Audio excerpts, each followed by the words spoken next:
It is 10:24 a.m. on Sunday, July 2nd, 2017. I'm Christiana Ellis, and I just got up. This is 5 more minutes.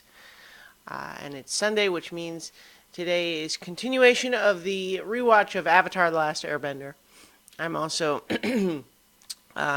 since I'm using my new camera software, as opposed to the one that has betrayed me for the last time. I'm playing around with some settings, so it's zoomed in a bit more today, a little closer in. I'm not, I'm not fully, I don't fully have my mind made up yet whether I like it more this way or not, but we'll see. In any case, today I'm going to be talking about the season 3, episode 5 episode entitled "The Beach." And it's interesting to have this show, which, despite being a Western production, it's always been very obvious that it's wearing its anime influences on its sleeve. It's very much inspired by a lot of those types of shows, and that's always been clear. But it's funny how that influence sometimes becomes a little bit meta, in the sense that having a beach episode is kind of a trope in a lot of anime, where frequently it's kind of a fan service episode. It's like, hey, let's put our favorite characters in bathing suits when they would normally never wear anything like that. But let's invent a reason for them to have to go to the beach where they would. And that's kind of that's a thing in a lot of anime. And so for this show to do that is kind of a little bit of a sly wink, but it's also useful in the sense that we get a lot of really great deepening of some of our villain characters, and that's one of the things that I think makes this show great. And I remember, I think in this rewatch I've already made it clear how much I dig Azula as a villain character. But I think when I was watching the first time, I thought she was good. But this episode is kind of the start of deepening that character a bit more and making it all click for me in a way beyond what it had before. Namely, showing the cracks in that armor that she has, which I think in a lot of cases you would say someone might have an aloof or even aggressive, mean exterior, and then you want to say, oh well, but that's just because they're hurting inside or something, and they really do have a heart of gold inside. And we kind of see that no, well, not really with Azula, but at the same time, we see just a peek in this episode at this idea that she is aware that she's not like other people. And though most of the time she acts like that's a good thing, that she's proud of being the way she is, we see that there's maybe a teensy bit of insecurity there.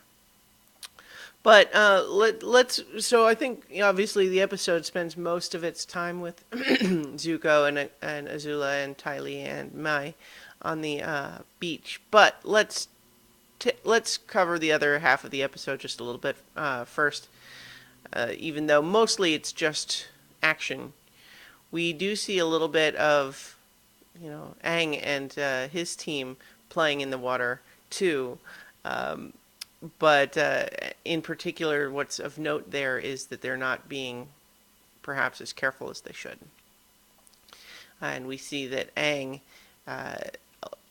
doesn't even realize that he is at one point spotted by some Fire Nation soldiers, and his tattoos are not covered up. And so they see him and send a messenger bird to let the Fire Lord know that, the Avatar's alive. And this gives us anxiety for two reasons. One, of course, is we don't want the Fire Lord to know that Aang's alive because of Aang's safety. But also we know how fraught that information is regarding Azula and Zuko, and what the Fire Lord would think if he found out. Because he's been told the Avatar is dead and Zuko killed him. And just like the whole thing with Azula and Zuko a couple of episodes ago, the idea that Azula told the Fire Lord that it was Zuko specifically because she was worried he might not be dead, and if he shows up alive, I don't want it to be my fault. So, in any case, that doesn't happen because we see this messenger bird intercepted by another bird, and we're like, what? What's happening here? I think there's a little bit of coding that ugly equals bad here, because the bird that takes out this messenger bird is definitely a sort of a intimidating, scary looking bird. And I think we're probably not meant to assume that this is a good thing for Aang, that it's intercepted. And then sure enough, we don't have to wait long before we see that, yes, it's this guy with this the tattoo of the eye on his forehead. The assassin that Zuko engaged to kill Aang is the one who has intercepted this bird, which is interesting further too, just in the sense that he's clearly prioritizing his own mission over, say, the Fire Lord or the good of the Fire Nation. He is saying, I've got a contract to kill him, and so I'm not helping anybody else do anything other than me killing him. And so he does not, for example, let the information that Aang is alive get anywhere else. He's keeping that to himself so he can use it. So we discover at when he creeps up on them later, we see get a better look at his metal arm and his metal leg, enough that Toph senses something's a little weird when he's approaching. I think it's a metal man. But we finally get revealed his power, which is a changed form of firebending where he creates explosions, and it is just such a cool effect. It's so well realized, the idea that somehow it's not clear exactly what's happening, but he's creating explosions where he wants to, but that sort of pop, pop, pop, pop, pop sound as it goes off is just really cool, and the effect is not exactly what you would expect from something that's like, oh, it makes explosions, and so to have it make sort of these sharp firecracker-like explosions rather than in a series of them, almost like popcorn, rather than just one big boom, is a little bit unexpected and fun and interesting. And certainly what we see immediately is that he is very dangerous. He just tries to sneak up on the kids while they're asleep and blow them up. And fortunately, through the combination of Toph's earthbending, Katara's waterbending, and then Aang both airbending, doing all of those three, they're able to essentially fight back a little bit. Aang tries to let the others escape on Appa and lead the guy away, which works because, of course, this guy is only after Aang. I mean, he really only cares about killing Aang. The others are completely incidental. And so Aang fights this guy a little bit, and we get some good action, them going through these neat stone pinnacles. And then Aang having to hide, in one of those, essentially making one with earthbending that he's inside. It's kind of cool. And then eventually they're able to escape, but they didn't really defeat this guy. They just got away. So we can be sure that he's going to continue to come after them. But it's just such an interesting, cool power.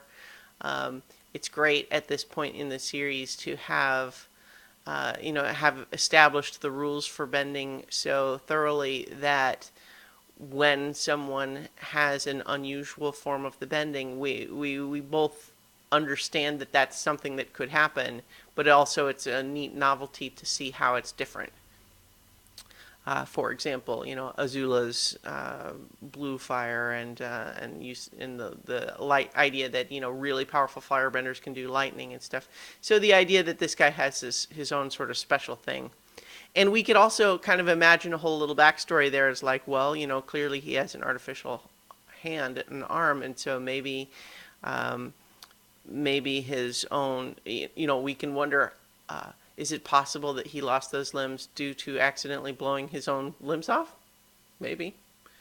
Is it possible that he developed this technique because by missing a hand he was not able to do some of the normal forms? Maybe. Interesting. In any case, that's mostly an action sequence and a ... to be continued as this guy continues to try to hunt down Aang and Katara and Toph and Sokka. But so the major focus of the episode is, the quote villains at the beach, and so as we first see them all a little bit irritated that they're being sent on this forced vacation to Ember Island, which is a location we've heard of once before. One of the admirals was said to have been vacationing on Ember Island, and in any case, the idea that the Fire Lord has specifically sent them away so that they won't get involved with the conversations he wants to have with his advisors. I mean, Zuko's already kind of in a position where he's mad at everything, as we'll discuss more later.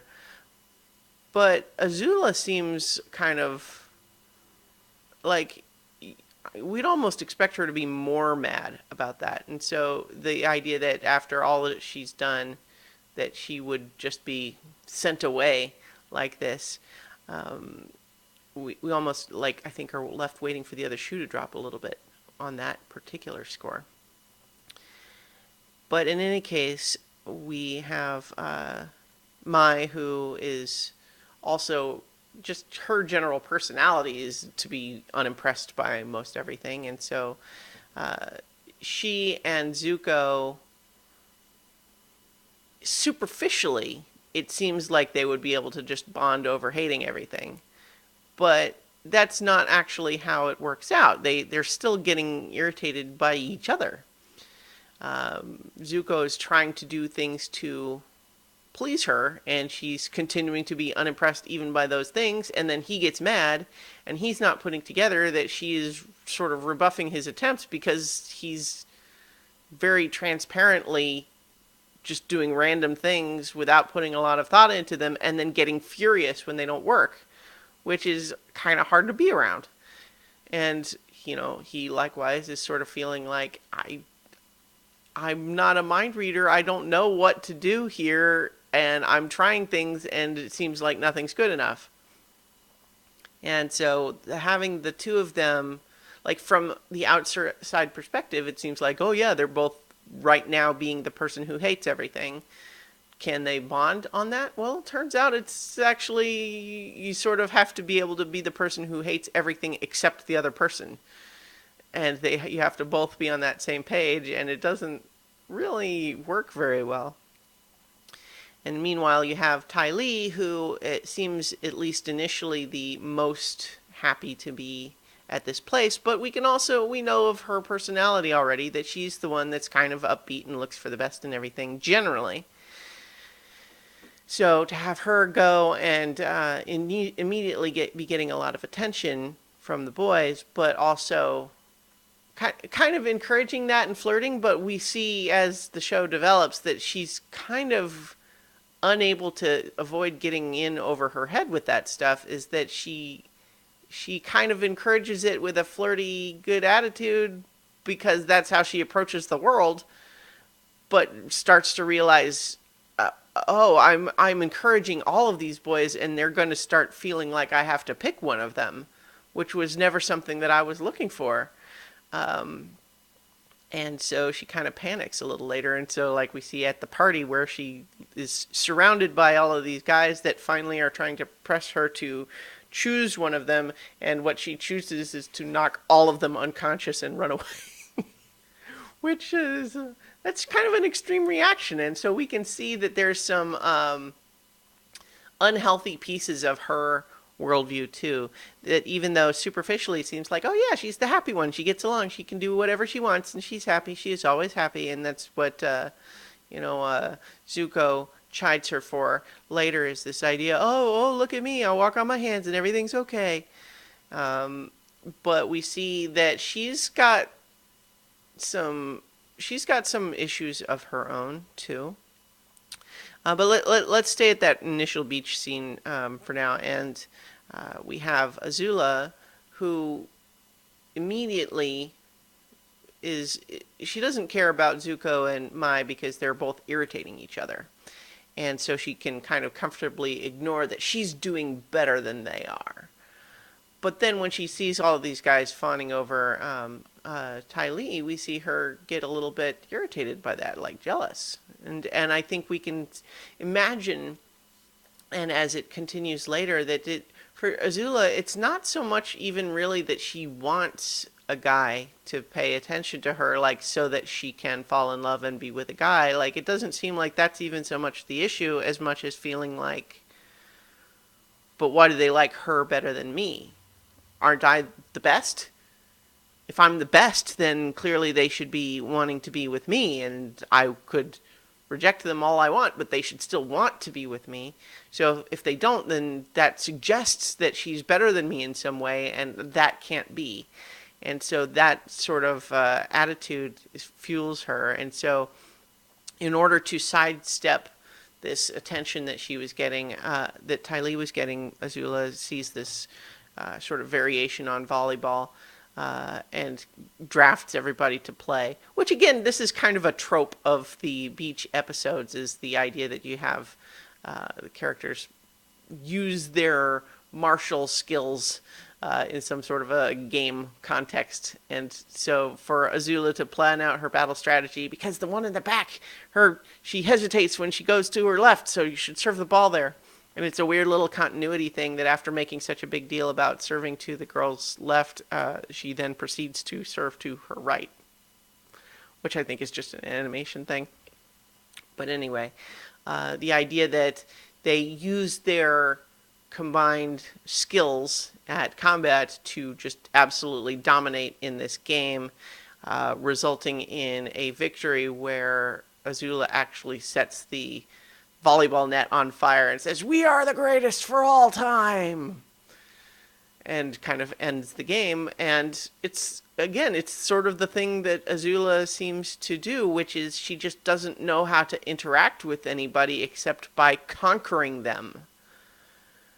She needs to be the best. And so because she wasn't feeling like the best when the guys were paying more attention to Ty Lee, she had to change the context to something that she could definitely be the best at. And we can see that, we can see a little bit of a crack there in the sense that there's a vulnerability inside there where she is just aware of being different and not sure what to do about it and not necessarily happy about it. Meanwhile, we have, Zuko dealing with like, oh, I got you some ice cream, but then I dropped it on you, and look, I just grabbed this random shell that happened to me next to me, and girls like pretty things, right? So like this, and like me by context. Zuko is not in a good place, definitely. We have seen this build in him over some time, of course, but it's also kind of nice to see that Mai, even though she really likes him, it's still hard to deal with someone who is angry all the time irrationally because he is just projecting anger everywhere else. In any case, we have a party to go to. And the party is set up initially to kind of further drive a wedge into this issue that Azula is having, I think is the primary goal there, because the initial idea is that Ty Lee and Mai are the ones that these guys want to invite to the party, and it's Azula and Zuko who are not immediately part of that invitation, partly because they're intimidating and scary, and everyone can just feel these waves of rage washing over them. And so at the same time, when Azula is kind of like, whoa, what about me and my brother? Surely we're invited too. And it's like, yeah, okay. But there's this is a fun scene, of course, where they're realizing nobody knows who they are. And it's like, don't you know who we are? And the guys are like, don't you know who we are? We're Chan and Yuan Jing, or whatever the name was, I'm forgetting. But the idea that, like, they're the cool kids on the beach and everyone should want to impress them by going to their party. And that's kind of fun. But it also, again, this idea that Azula puts forward that we should definitely not tell anybody because wouldn't it be interesting and exciting to see what people think of them when they don't know who they are? Now, Zuko doesn't care about any of that at this point because he's too busy with his own stuff. But I think what we're seeing there from Azula is, again, what I was talking about already. This idea that she knows how to be the Fire Lord's daughter and this military strike force commander and be the schemer. She brought down Ba Sing Se and she knows how to fight and all of that. And yet she also wants instinctively to kind of be able to think of herself as the best at everything. And that is something that is coming from inside her. It is an innate quality of herself. And so therefore, that should shine through whether people know she's the Fire Lord's daughter or not. And so her idea, her goal, her desire when she initiates this whole thing is definitely to be saying, well, obviously, people will see how great I am even when they don't know I'm the Fire Lord's daughter. And yet, what she kind of starts to find is that that's really sort of not the case. Is that the sorts of personality behaviors that she uses in those other contexts really don't work in this one. And that we see her actually acting a little bit unsure about. And so when we get to the party, we have Ty Lee dealing with all of this attention and really not being very good at diffusing it. This is a life skill that she doesn't really have, which is to say, you can't be smiling and happy and encouraging all the time to everybody, or else you start giving people the wrong idea. And it's definitely mean and unfair when Azula calls Ty Lee a tease later and says they don't really care about you, they just think you're easy, essentially. And it's a mean thing to say, but we can also accept that it doesn't seem to be Ty Lee's intention, but it is somewhat a failing in her ability to say no to people. She's not good at, like, when she gets to the point, like, she doesn't say no to any of these guys at any point until there's a whole crowd of them around her, all insisting, but you implied to me that you liked me, so surely you're going to pick me instead of all these other guys. And all of the other guys are saying the same thing. And so she got to that point by being so unable to say no to anybody that she literally had to knock 7 guys out unconscious in the middle of a party, or if not unconscious, then at least paralyzed so that they flopped to the ground. Which is kind of a panicked overreaction when we could certainly see that it would have been better if she could have just at some point, if she's not interested, to kind of just say, I'm sorry, I'm going to go over here now, or to just say, like, if she actually did want one guy or another to pick her, then she could say that, and the other guys might feel bad, but then she would, hopefully they would be left alone by them, but we can kind of see that there's just a little bit of this happiness, this silliness that she kind of goes to is both a coping mechanism and a little bit of a crutch. And she doesn't really know what to do when it doesn't work. But we can also see that she wears her emotions on her sleeve. And so when Azula calls it being a tease and implies that it's kind of a malicious thing that she's doing, that just gets right to the heart of her and she just cries. And And it's interesting because we see in that moment a very rare bit of empathy from Azula, who had just been mean in terms of she was the one that made Ty Lee cry. But part of the reason Ty Lee was crying was because of the grain of truth in what Azula said and the idea that her friend isn't backing her up. And so the idea of this direct recognition of, I just made my friend cry because I was jealous of her. We get this rare bit of empathy from Azula where she actually apologizes and admits that she was wrong and says, I was mad because all of these guys are paying attention to you and not to me. And actually solicits advice. And I think that's probably the only time we've ever seen her do that so far.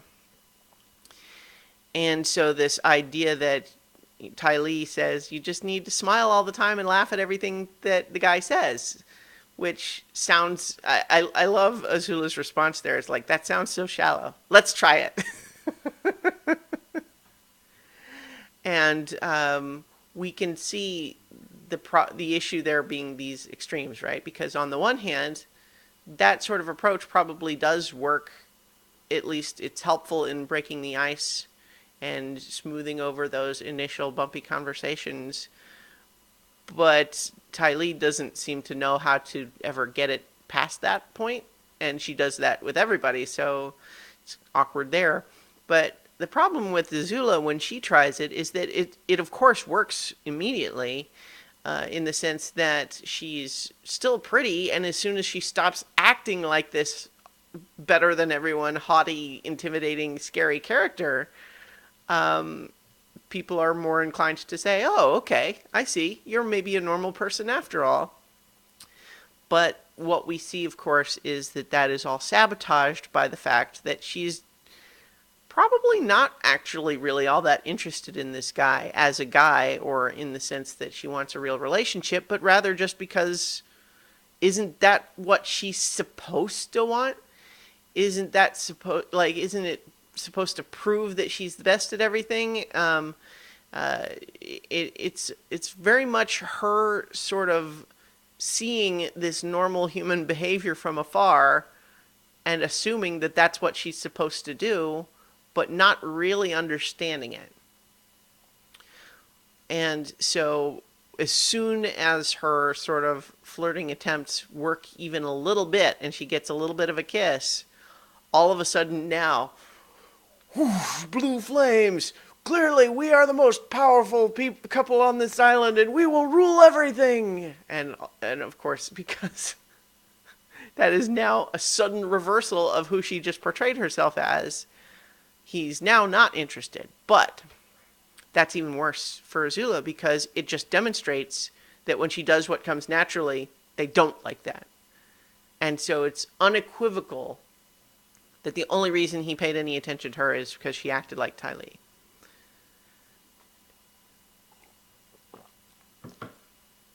So in the meantime, at the party, we have Mai and Zuko having this argument where he's jealous of anyone else even talking to her. She is mad at him for overreacting to everything, and so they have a fight, and Zuko throws one of the kids into a vase and gets kicked out, and so he leaves, and he's feeling very emotional, and he's remembering the good times they had on this island back when he was little with his mom, and he goes and he finds this larger house where they stayed as a family instead of this little tiny beach house where they were staying with the two old ladies. But he's having a hard time there, and eventually he was actually going to burn a lot of these old memories, I think probably because his thinking is that, like, if he could just stop remembering these things that give him conflict, then he could just move on and be okay with his new life, which I think we could probably recognize as not being a very healthy approach, especially since the problem is, as he reveals during that whole longer conversation there at the beach, we get some breakfast club style conflict there, where everyone's kind of mad at each other, and each kind of accusing the others of things that are somewhat true, but also exaggerated. So, for example, we get the idea that part of Tylee's whole thing is that she joins the circus because she has 6 identical sisters. And instead of just being a set, she wanted to pick something that would definitely be very different. And so all of her acrobatics and all of that sort of thing of being weird is a choice because she wants to be weird. She doesn't want to be seen as just the same as everybody. And so on the same time that people accuse her of, like, that's why you're a circus freak, she is very angry in replying back that, well, yeah, I am, on purpose. This is what I wanted, so it's a compliment. But at the same time, we can see that while she does clearly have pride about it, it's got to hurt that people don't recognize that. And so in the meantime, we have got this accusation of Mai, who, you know, she always got everything. She's, you know, the only child who got anything she wanted, and Mai revealing it's because, yeah, she got everything she wanted as long as she stayed in line from a very narrow range of behavior, very controlling parents. And, you know, we get a lot of everybody arguing back and forth, and it's interesting, the metaphor of how the beach washes things smooth, and the idea that while it might work, you know, that's probably, you know, when you imagine the rock being polished smooth, that doesn't necessarily seem like a fun experience. You know, it's one thing to say it's nice to be smooth at the end, but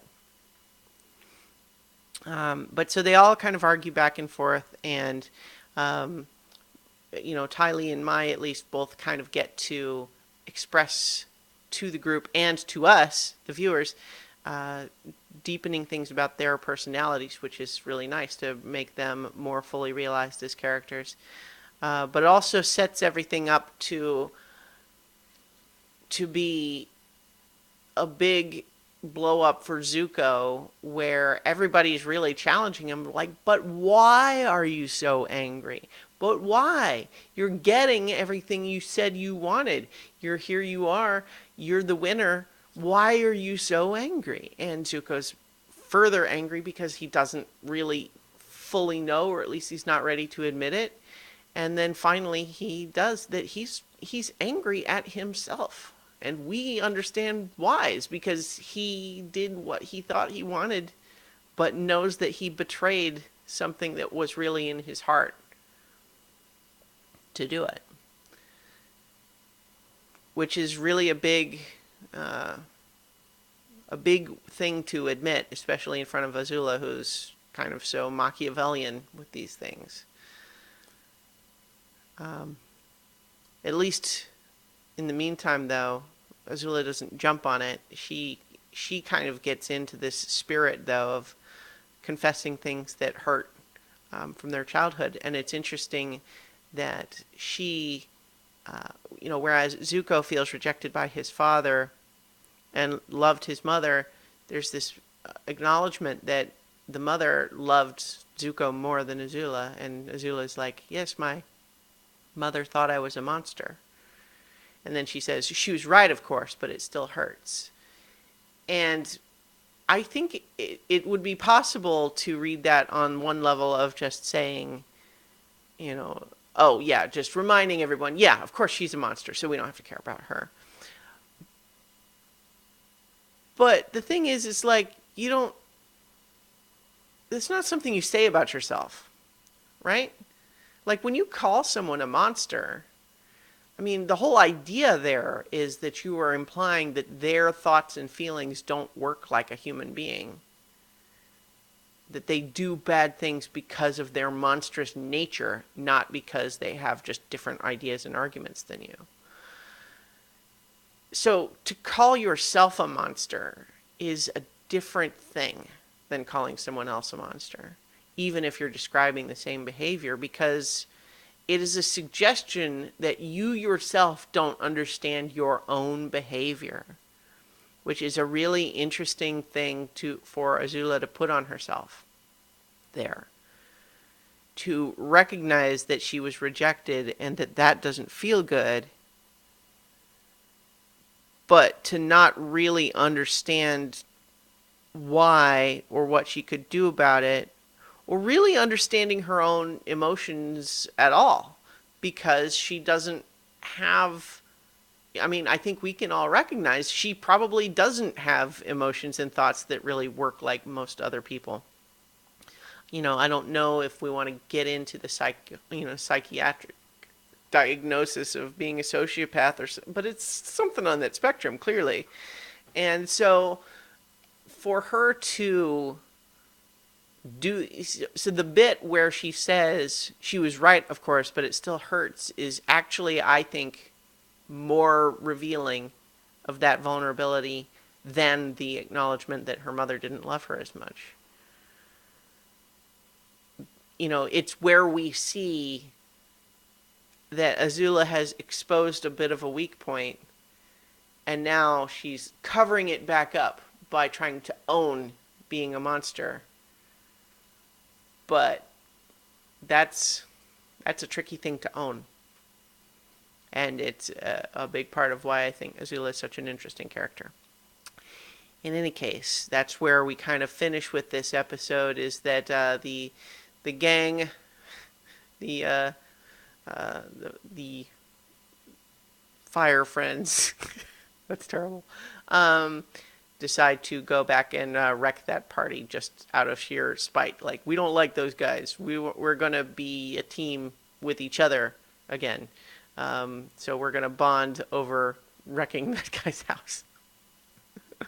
Which is kind of funny, but it's also interesting, just the idea that they are each trying to move past their painful memories of childhood and to form a new memory of who they are now, instead of just constantly trying to run away from their childhood memories, which that's kind of a healthy thing to do, and it's just kind of fun to have villain characters do that by wrecking a guy's house, even if he was a jerk. And he wasn't really that much of a jerk. He actually didn't, I mean, he's kind of full of himself, but otherwise didn't really seem that bad a guy. Anyway, I think this was a very rich, deep episode that deepened some interesting characters, and I remember being very excited by this episode when I first watched it. And of course, now we have all of this extra character development to continue moving forward. So, that'll do it for this time. I will be back next week to continue the Avatar: The Last Airbender rewatch, and in the meantime, I will talk to you tomorrow for 5 more minutes.